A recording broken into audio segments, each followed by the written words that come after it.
जय महाराष्ट्र.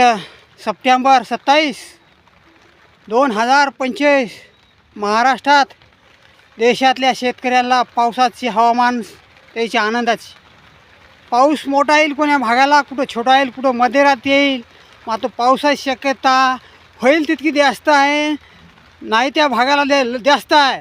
आणि ढगफुटीचं आहे कुठं कुठं कोण्या तालुक्याला, जिल्ह्याला, गावखेड्याला सूचना आहे माझी. ढगफुटीसुद्धा होण्याची शक्यता आहे.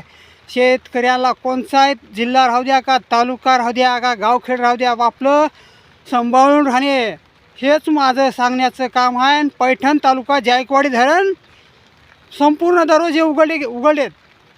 नदीकडच्या गावांना सावधान राहणे मावा इशारा आहे, असा सरकारकडून बातमी आलेली आहे.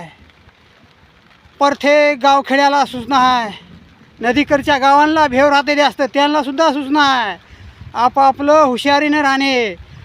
जायकवाडीचं संपूर्ण पाणी सोडलं गेलं गोदावरीत. 2-4 धरणाचं पाणी यायलं, गावात पाणी शिरेल बघा काही काही खेड्यांना. ही माझी सूचना आहे. कोणताही जिल्हा तालुका याच्यात वंचित नाही. आमचं गाव आहे फुलकळस, तालुका पूर्णा, जिल्हा परभणी.